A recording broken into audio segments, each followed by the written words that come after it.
জায়গাটা ভালো করে দাও। বেঞ্চে দিয়ে ভিডিও করো।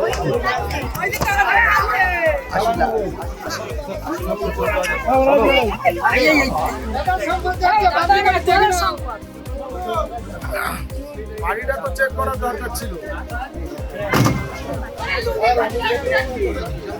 আমি তো ওদিকে ভিডিও দেখতে পাই, আমার কাছে আছে দিদি।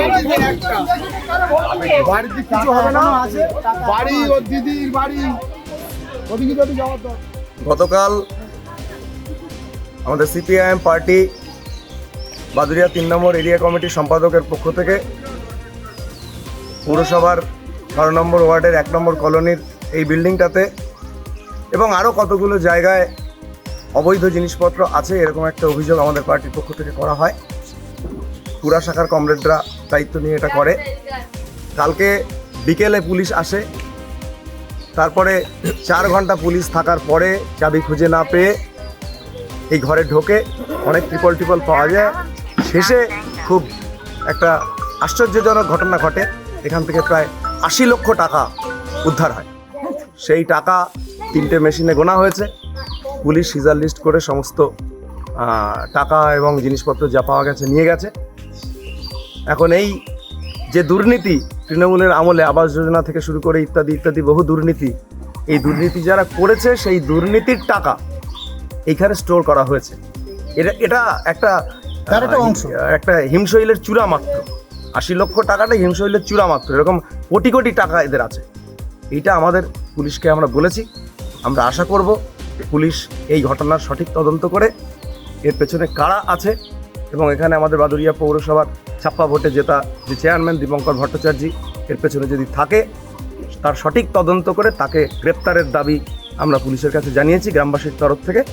এবং এই ঘটনার সঠিক তদন্ত করে আর্থিক দুর্নীতি যদি থাকে সেক্ষেত্রে এনফোর্সমেন্ট ডিরেক্টরেট এই ব্যাপারটা তদন্ত করবে, এই আবেদন আমরা করেছি। এর পরবর্তী যে আইনি ব্যাপারগুলো আমরা আমাদের পার্টির পক্ষ থেকে সিদ্ধান্ত দেব এবং গ্রামবাসীদের সাথে আলোচনা করে আমরা সিদ্ধান্ত নেব। টাকাগুলো কে রেখেছে বলে মনে হয়? টাকাগুলো আমাদের যে এখানকার চেয়ারম্যান, বাদুরিয়া পৌরসভার চেয়ারম্যান, গ্রামবাসীরা মনে করছে, আমরাও মনে করছি উনিই রেখেছেন। কারণ এখানে গ্রামবাসীরা ওনাকে আর শামীম গাজী ছাড়া, ওনার যে কাছের মানুষ, এদেরকে ছাড়া কাউকে ঢুকতে দেখেনি কেউ। তাহলে ওরাই রেখেছে, এটা প্রমাণিত হয়। এখন তদন্ত বলবে আগামী দিনে কি ঘটনা। আচ্ছা, চেয়ারম্যান কি এখন বাড়িতে আছেন? শুনছি উনি পালিয়েছেন, সঠিক খবর জানি না। একটু আগে শুনলাম যে একটি গাড়ি করে ওনারা সবাই বেরিয়ে গেছেন, পালিয়ে গেছেন। এখন পুলিশ কি অ্যাকশন নেয় সেটাই আমাদের দেখার। পুলিশের ওপর মানুষ ভরসা করে আছে, প্রশাসনের ওপর মানুষের ভরসা ফিরে আসুক, এই আশাই আমরা রাখি। আচ্ছা, এই টাকার উৎস কি আপনার কি মনে হয়? এই টাকার উৎস হচ্ছে আবাস যোজনা দুর্নীতির টাকা। এখানে আবাস যোজনাতে এক একজনের ঘরের জন্য এক এক থেকে 30,000 40,000 করে টাকা নেওয়া হয়েছে এক একজন মানুষের থেকে। গরিব মানুষকে ঘর দেওয়া হয়নি, যাদের পাকা বাড়ি আছে তাদেরকে ঘর দেওয়া আছে। এই যে দুর্নীতির টাকা, আরও রাস্তার দুর্নীতি, এই যে ত্রিপলগুলো এখান থেকে পাওয়া গেল, বিভিন্ন জিনিসপত্র পাওয়া গেল, এগুলো সাধারণ গরিব মানুষ পায়নি। এগুলো হয়তো বিক্রি হচ্ছে, দুর্নীতি হচ্ছে, এগুলো আগামী দিনে তদন্ত সাপেক্ষ।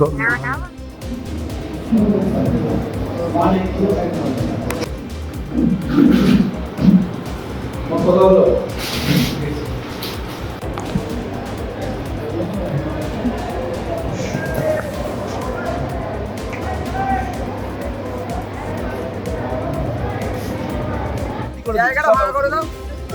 বেঞ্চে দিয়ে ভিডিও করো।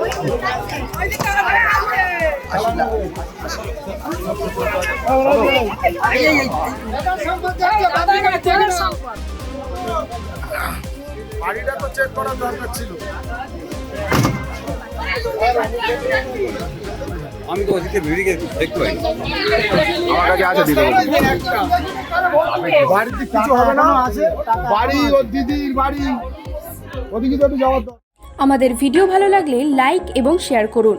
কমেন্ট সেকশনে গিয়ে জানান আপনাদের মতামত আরও ভিডিও পেতে আমাদের চ্যানেল সাবস্ক্রাইব করুন এবং প্রতি মুহূর্তে খবরের আপডেট পেতে প্রেস করুন বেল আইকন।